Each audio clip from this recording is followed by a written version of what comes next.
for the broadcast section on this. And we'll start, please, with Rob from Arsenal. Hi, Mikel. Hello. All the talk this week has obviously been of Thomas Partey. He's in London. He's at London Colney. How quickly or slowly do you sort of plan on integrating him into the matchday squad? Well, he was here just yesterday. He's getting familiar with everything around the club. Today he will have his first training session. So everything has to come really quickly for him. We knew that before we signed him, but he's fit. He's very willing to start playing, and we'll see how he goes in the next few days. Arsene Wenger used to say that foreign players often need about 6 months to truly adapt to the Premier League. Is that still the case today? How far along would you go with that? I think it's something very individual, depending in many factors, how they settle, first of all, here in the city with the families, where they speak the language or not, whether their qualities fitted more the team and the Premier League straight away. They need some adaptation and some development in some of those areas. I think it's very particular. You see players adapting really quickly and some others taking a long time. And lastly, the Arsenal fans are very excited about Thomas's arrival. The players seem to be as well. How exciting is it for you to have a player of his quality come and join the squad? Yeah, I've seen the buzz around the place. I think the fans are really happy. I've seen some really positive reactions after we brought him. The same with the team, the same with the squad and the staff. I think it's a player that we have the radar on for a long time, and we have managed to bring him in, and I think it's going to be a really important addition to the team. Thanks, Mikel. Thank you. Rebecca, Premier League. Morning, Mikel. Head into the 5th game of the Premier League season. Arsenal are currently 4th in the table. What confidence do you believe this gives the squad? Well, I'm confident in what we are doing. It's very early to say where we will be at the end of the season. A lot of things have to happen. A lot of improvement has to be made from us as a team. And we know what we have to do. We know the level of competition we are facing in this league. We are happy with the recruitment that we've done in the transfer window. And now we need to get better and better every week. And speaking about the transfer window, Thomas Partey, how is he settling into the squad? Very good. He hasn't trained yet with us. He will have the first training session today, but he got to know some of the teammates, not all of them, because a lot of them are still in international duties. But we'll have everybody back today, and it will be a good day to getting to know everyone. In your last Premier League game, you beat Sheffield United 2-1 at home. What positives can you take from that game into the game against Manchester City this weekend? Well, I think it will be a completely different game. Sheffield's approach when they play us will be very different to City's, very different demands in terms of what we have to do with and without the ball as well. I'm really happy the way we managed to win the game and how patient we were, and the improvements comparing to last year against this type of opposition. But again, you know that level of difficulty at Manchester will be another level. And Manchester City currently 14th in the table. What have you made of their campaign so far this season? But they still produce incredible numbers in everything that they are doing. In my opinion, they've been really unlucky with some of the results that they got, because they should have put the games to bed very, very early in games. And then, to be fair, the level of efficiency of the opponents when they had half chances or chances have punished them a lot. But I haven't seen many decrease in the level of they are playing or in one they are producing game by game. I haven't seen any of that. And lastly, Pep Guardiola, this will be your 3rd meeting against him. Do you feel that you know him tactically better than anyone else going into this game? I don't know anyone that better. I think I know him really well because we work together for 4 years and very closely, and we both know how we think and the solutions that can be made. But after is to try to prevent them or execute in the football pitch when everything is going 100 miles an hour, which is very difficult and much more difficult than just on tactic boards. Thank you, Mikel. That's everything from me. Thank you. Ian from Sky. Mikel, hi. Look, over the last few days, we've heard a lot, we've read a lot about Project Big Picture. The Premier League clubs have said they're not going to endorse it or pursue it. But what was your view of things? What did you make of it?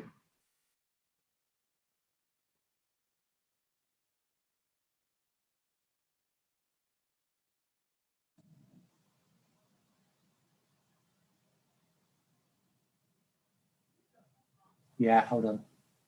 Can you hear us, guys? Yeah, I can hear you now. I lost you. That's fine. Yeah. You started on Project Big Picture and we dropped out for some reason. Are we back? Are we good? Yeah. Can you hear me, Mikel? Okay, I'll ask you the question again. Yeah, it's about Project Big Picture. Premier League clubs say they're not going to endorse it, they're not going to pursue it. But what was your view of it? What did you make of it? Well, I think it was a very clear statement from the Premier League that what is going to happen. I think we all have to review the actual context and how we can help each other and make football more sustainable. But I think it has to be agreed by everybody. And yesterday's statement was very clear regarding that. You played for Arsenal, of course. You captained Arsenal. You know what the club stands for. The club would have benefited under the proposals. You'd have had a greater say. Is there a danger that it could have damaged the relationship between Arsenal and the other clubs, the not so big 14? Well, I don't think so. I think it's very special the way the Premier League has conducted over the years comparing to any other league in Europe. And I think that's a massive strength. So as much as we can maintain that unity, and sustain our way of doing things. I think that's very valuable. And the image that we project to the outside world is really, really strong. So I hope that we can maintain that. Is the one club, one vote principle very important for the Premier League? Well, I don't know. I think if you ask individually to every club, probably they have different opinions. We have to find a way that works for everybody, that can make this game sustainable, and that we can still evolve regarding to the context that we are in the moment, which is important as well. It's completely different than what it was 20 years ago. So we have to move, we have to share a vision in order to achieve that, because at the end of the day, it's for the benefit of every club. I get the sense you feel it does need some kind of reform, though. Well, I think we have to protect the lower leagues as well, and this is our obligation. We want to produce grassroots and opportunities for everybody in this industry. I think it's fair to assess that situation and find the best possible way to achieve that. And this is our responsibility as well. But players coming back from playing for their countries, what is the situation with Kieran Tierney, who came back from the Scotland squad? Yeah, this is getting very complicated when we are sending players abroad, and obviously you lose control. Some authorities have different regulations to the actual ones in the Premier League. We are still having some discussions with the authorities, and hopefully we will know more this afternoon. There were reports that he tested positive in the summer. Is that true? Is that the case? I cannot discuss individual medical things here. Okay. Is there any chance of him playing this weekend or not? I hope so. Okay. Look, Mesut Ozil is not in Arsenal's Europa League squad. He's not played this season. Will he be in the Premier League squad, which has to be confirmed on October the 20th? Well, he wasn't the only one that is not in the squad. It was a really difficult decision for me to make because to leave players out of the squad at that level where they know that they cannot get involved is really tough. I don't like it at all, but the decision has to be made because we have an exit on foreign players, and unfortunately we have to make that decision. Arsene Wenger has been speaking about Mesut Ozil. He says it's a waste. You have to find a way to get him involved. Do you take on board what Arsene Wenger says? I think you have to try to find a way to fit every player with their own qualities, and this is our job and our responsibility, of course, with all the players that you have to manage. Mikel, thank you. Thank you. George, BBC. Thanks, Mark. Mikel, I know it's hard for you to talk about Kieran Tierney, but do you wish in a way that your players didn't go on international duty, because it's not just him, it's Ronaldo? You know, it's opened up a massive can of worms for a lot of Premier League managers after their international players have gone away. Yeah, but at the end of the day, we know that we have a responsibility with our players as well, with international duties as well, that we have to give the opportunity to our players to do that. They need that. International football needs our players. If not, it will not work. I think we can still make things a little bit better for the future, and hopefully this international break helps in order to minimize some of the errors that probably have been done. But the reality as well that there are always some risks, you know, whether they are here or there, to take it. Clarify certain rules, certain protocols, try to unify them to give ourselves the best possible chance to protect our players and protect the clubs as well. When you signed Thomas Partey, it went down to the last day. Was there any doubt that in your mind that signing was going to come off? Yes, because when it's up to the last minutes, it's always a risk. A lot of things have to happen at the same time, and obviously there's a lot of paperwork to do. It was a challenge to do it in 24 hours, but I'm really happy because at the end we managed it. Are Atletico a little annoyed the way it all panned out, or is that's nothing they can do? Well, I don't know. Obviously, when you have a release clause in your contract, you assume that situation can arise at any moment while the market is open. It's completely legal to do it. We have had some communication with them prior to that as well, so hopefully they can respect that action. How excited should people be to see Kevin De Bruyne versus Thomas Partey in midfield on Saturday, potentially? Well, let's see. He needs to put a training session today first, see how he goes in the next 48 hours, and then we'll make a decision whether he plays or not. And you know him very well, but are you surprised Pep Guardiola hasn't signed a new contract yet? I don't know. It's up to him. I think the last time I heard an interview, he was still really happy there, and he was talking about the future, some of the signings that they've done recently as well. They are really young players, so I don't know. I just want to see him happy. Thank you. Good luck. Thank you. Thank you. Ian at TalkSport. Hi, Mikel. How are you doing? I am good, thank you.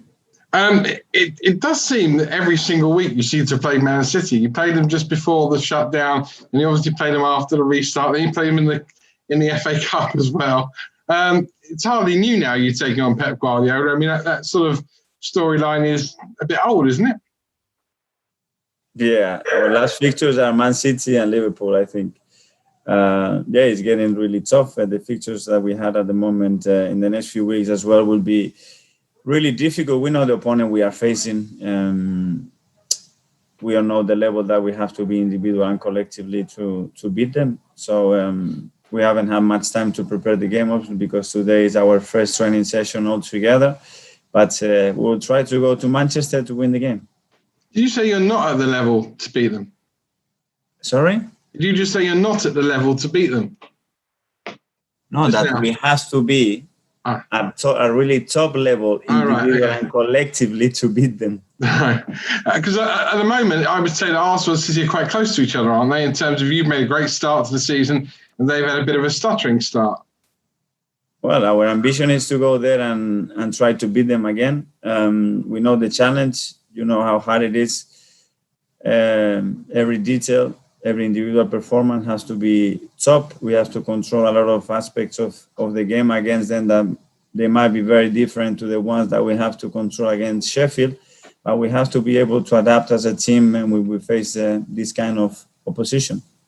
You've already spoken about Kieran Tierney and the problems in terms of the different regulations, even in England and Scotland. Is it time, as it's shown because of Kieran and other players getting tested positive over the international break, that we maybe gave international football a rest? No, I think international football has to continue going because there are some competitions that have to happen. They were already delayed last summer, and they have to take place because as well those organisms have to be sustainable, and we all understand that. What we are asking is that to try to unify those protocols, rules, to try to create a safe environment for our players, but as well protect the clubs because obviously the impact that having a few players out when we resume the Premier League, it's really big.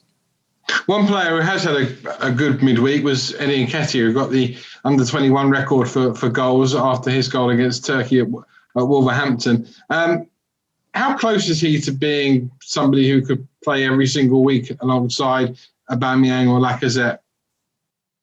Well, it's very close because he's already challenging everybody every week, whether he's started or not. I always have doubt with him because the way he trains and he performs, his goal scoring record is getting better and better every week. He's evolving the right way, and this is what we need. Players challenging and knocking on the door to become starters for us. And finally, you mentioned Project Big Picture earlier. Another thing which has emerged in the last couple of weeks since we last spoke to you is the fact that games for all clubs are going to be on TV, whether they're shown by a broadcaster or whether you have to pay per view. I know some fans are not happy about having to pay and having to pay £15 to watch every game. Do you understand some fans who maybe think, hang on a minute, this is an unprecedented situation. Maybe we should be giving the games for free? Yes, I completely understand.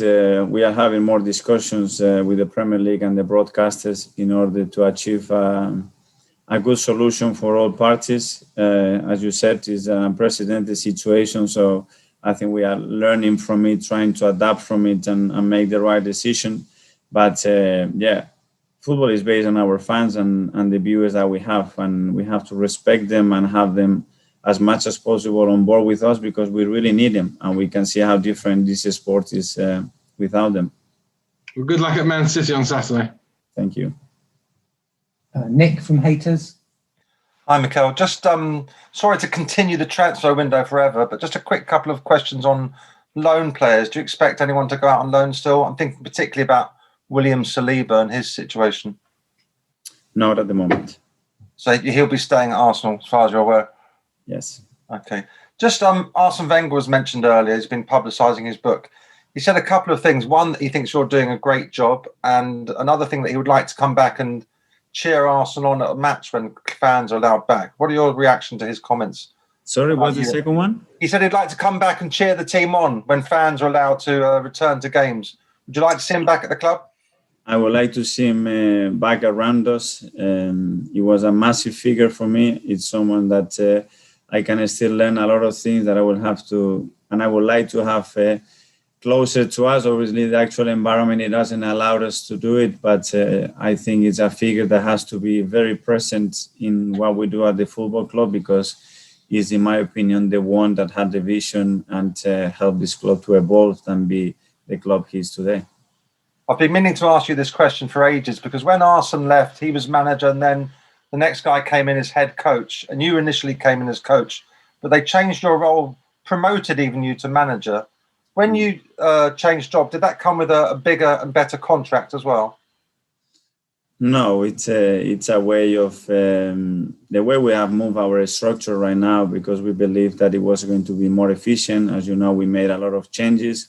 We are still adapting and things will evolve in the future even more regarding the needs that we have. But we have a very clear idea of how we wanted to run the club, the right people that we need in every department to try to achieve what we are trying to do.